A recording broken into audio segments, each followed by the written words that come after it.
Hujan deras yang disertai angin kencang dan sambaran petir melanda daerah Gondang Legi, Cangkring Malang, Kecamatan Bejik, Pasuruan, Jawa Timur, Senin 28 Maret 2022.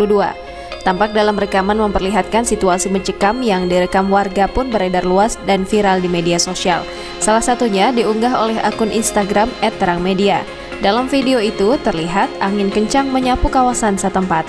Tak berselang lama, petir menyambar salah satu bagian bangunan pabrik hingga mengalami kerusakan. Berdasarkan informasi yang dihimpun, hujan deras dan angin kencang melanda hampir di seluruh kecamatan Beji, mengakibatkan beberapa atap rumah warga rusak. Henry Sulfianto, salah satu warga Kedung Ringin, Kecamatan Beji, menerangkan, hujan lebat mengguyur Kedung Ringin, Kecamatan Beji sejak kisaran pukul 16.30. Hujan deras itu disertai angin kencang yang membuat warga ketakutan. Akibat angin kencang itu, atap-atap rumah warga tersapu angin. Genting-genting berjatuhan, serta atap yang terbuat dari asbes berterbangan. Camat Beji Wijaya Sugianto mengatakan, saat ini pendataan masih dilakukan pihaknya.